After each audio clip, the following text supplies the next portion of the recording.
Assalamualaikum semua. Boleh nggak sih perempuan terlibat dalam politik menurut ajaran agama Islam?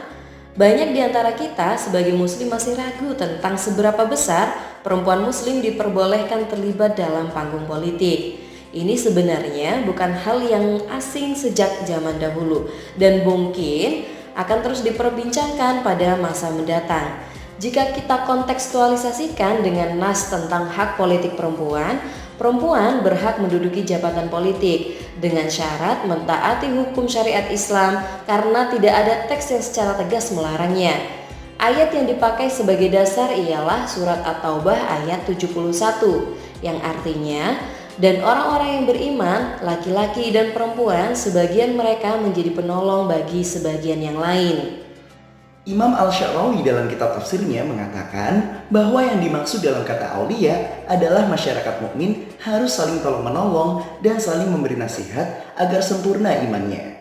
Sehingga hal itu mencakup segala segi kebaikan atau perbaikan kehidupan, termasuk memberi nasihat kepada penguasa. Dengan demikian, setiap lelaki dan perempuan muslimah hendaknya mampu mengikuti perkembangan masyarakat agar masing-masing mereka mampu melihat dan memberi saran dalam berbagai bidang kehidupan. Al-Quran juga mengajarkan kita untuk bermusyawarah melalui pujian Tuhan kepada mereka yang selalu melakukannya. Urusan mereka diputuskan dengan musyawarah sebagaimana dalam Al-Quran surat Asy-Syura ayat 38. Ayat ini dijadikan pula dasar oleh banyak ulama untuk membuktikan adanya hak berpolitik bagi setiap lelaki dan perempuan. Ulama tafsir Syekh Yusuf Al-Qaradawi menambahkan bahwa wanita boleh berpolitik dikarenakan pria dan wanita dalam hal muamalah memiliki kedudukan yang sama. Hal ini dikarenakan keduanya sebagai manusia yang diberi tanggung jawab penuh untuk beribadah, menegakkan agama, menjalankan kewajiban, dan melakukan amar ma'ruf nahi mungkar, menyuruh mengerjakan yang ma'ruf dan mencegah yang mungkar. Maksudnya, ketika seseorang beriman mengerjakan perkara mungkar, maka orang yang lain mencegahnya. Dan ketika seseorang tidak mengerjakan kebaikan, maka orang lainlah yang mengingatkannya. Jadi artinya sesama mukmin baik laki-laki maupun perempuan harus saling mengingatkan. Sedangkan Sayyid Qutb dalam tafsirnya Fi Dhilalil Quran menegaskan bahwa maksud dari amar ma'ruf dan nahi mungkar adalah menciptakan kebaikan dan menolak kejelekan diperlukan pemerintahan atau kekuasaan dan dengan tolong-menolong. Hal ini dilakukan oleh laki-laki dan perempuan. Lebih jauh, bukti bahwa perempuan mempunyai kekuatan dan kemampuan untuk memikul masalah besar terdapat dalam Al-Quran tentang kisah Sayyidah Hajar, ibu dari Nabi Ismail alaihissalam, tentang ibu Nabi Musa alaihissalam, dan tentang Maryam, ibu dari Nabi Isa alaihissalam. Kisah mereka menunjukkan bahwa perempuan dapat mengatasi berbagai masalah besar sekalipun, seperti persoalan dalam suatu negara.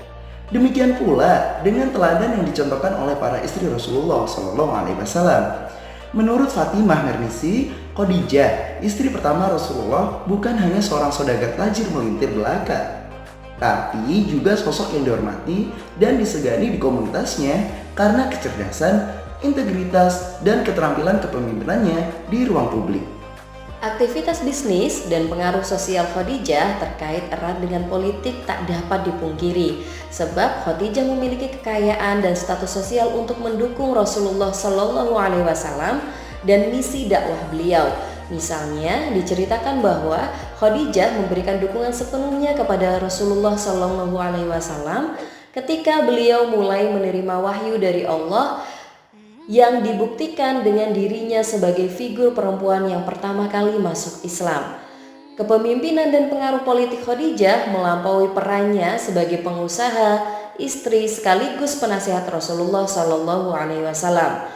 Khadijah juga terlibat dalam urusan sukunya dan berperan aktif dalam proses pengambilan keputusan di ruang publik. Peran Khadijah mengindikasikan bahwa perempuan sama halnya laki-laki, sepenuhnya memiliki potensi untuk menjadi pemimpin dan memiliki pengaruh di bidang politik. Terbukti, Khadijah faktanya memiliki kontribusi besar yang sangat penting bagi keberhasilan penyebaran agama Islam. Selain Khadijah, Aisyah yang juga merupakan istri Rasulullah SAW juga menjadi simbol bahwa perempuan dapat menjadi pemimpin di berbagai bidang di ruang publik. Aisyah dikenal karena pengetahuan, kecerdasan, dan keterampilan kepemimpinannya. Ia aktif terlibat dalam diskusi politik dan pandangan serta pendapatnya sangat dihargai baik oleh para sahabat laki-laki maupun perempuan. Salah satu contoh penting dari pengaruh politik Aisyah adalah keterlibatannya dalam Perang Jamal. Terlepas dari polemiknya, yang perlu digarisbawahi bahwa aspek kepemimpinan Aisyah sebagai seorang perempuan dalam dunia politik tak dapat disangkal lagi. Aisyah juga memainkan peran kunci dalam mentransmisikan tradisi dan ajaran Rasulullah SAW kepada generasi mendatang, khususnya di kalangan perempuan.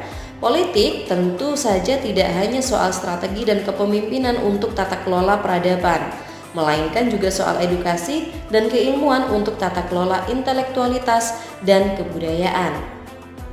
Peran dan kontribusi Aisyah di ruang publik kepada masyarakat muslim awal menunjukkan peran penting yang dimainkan oleh seorang perempuan dalam membentuk lanskap politik dan tradisi intelektual Islam. Selain itu, Rasulullah SAW sering berkonsultasi pada istri-istrinya, termasuk Khadijah dan Aisyah. Hal ini menunjukkan bahwa peran perempuan berkaitan dengan ruang publik dalam kehidupan Rasulullah SAW sama sekali tak bisa disepelekan.